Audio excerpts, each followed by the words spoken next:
കേരള നവോത്ഥാനത്തിനും സാമൂഹിക സാംസ്കാരിക ഐക്യം രൂപപ്പെടുത്തുന്നതിനും വായനശാലകൾ വഹിച്ച പങ്ക് വളരെ വലുതാണ്.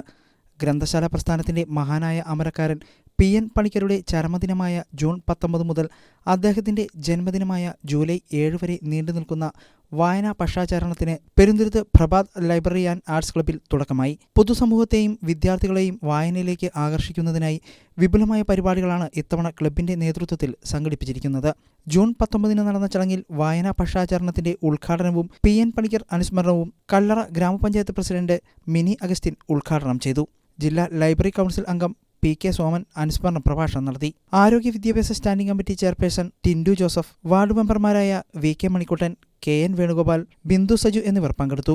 ഇതിനോടനുബന്ധിച്ച് കടന്തേരി കവിസമാജവും പ്രഭാത് ലൈബ്രറിയും സംയുക്തമായി പ്രഭാത് അങ്കണത്തിൽ വെച്ച് പ്രശസ്ത കവികളെ പങ്കെടുപ്പിച്ചുകൊണ്ട് കവിയരങ്ങ് സംഘടിപ്പിച്ചു.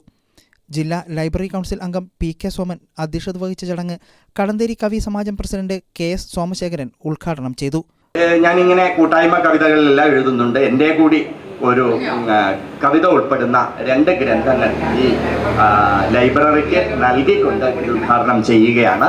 പ്രൊഫസർ എം.ജി. ചന്ദ്രശേഖരൻ നായർ, കെ.ആർ. സുശീലൻ, സജീവ് അയ്യമ്മാനം, ഔസേപ്പ് ചിറ്റക്കാട്, സി.പി. സതീഷ് കുമാർ നീണ്ടൂർ, ദിലീപ് കൈപ്പുഴ, എ.കെ. ജോൺ വെള്ളൂർ, ശിവപ്രസാദ് ഇരവിമംഗലം, മോഹൻദാസ് ഗ്യാലക്സി, പരമേശ്വരൻ കല്ലറ, ഗിരിജൻ ആചാരി, ബാബുരാജ് വട്ടക്കാട്ടിൽ, ദീപുദാസ് കല്ലറ, തോമസ് ആനിമുട്ടിൽ, ഉദയകുമാർ വീരേപ്പാടം തുടങ്ങിയ കവികൾ ഈ കവിയരങ്ങിൽ പങ്കെടുത്തു. ജൂൺ 27 ആർട്ടിഫിഷ്യൽ ഇന്റലിജൻസ് നിത്യജീവിതത്തിൽ എന്ന വിഷയത്തിലുള്ള സെമിനാറും ജൂലൈ 5 വൈകിട്ട് 4 മണിക്ക് മറവി രോഗത്തെക്കുറിച്ചുള്ള ചർച്ചാ പരിപാടിയായ മറവിയുടെ അദൃശ്യലോകം എന്നിവയും സംഘടിപ്പിക്കും. ജൂലൈ 7 വൈകിട്ട് നടക്കുന്ന സമാപന സമ്മേളനത്തോടെ ഈ വർഷത്തെ വായനാ പക്ഷാചരണ പരിപാടികൾക്ക് സമാപനമാകും. Prabhat library arts and club secretary Satheesh Kumar, നിർവാഹക സമിതി അംഗങ്ങൾ എന്നിവർ പരിപാടികൾക്ക് നേതൃത്വം നൽകി.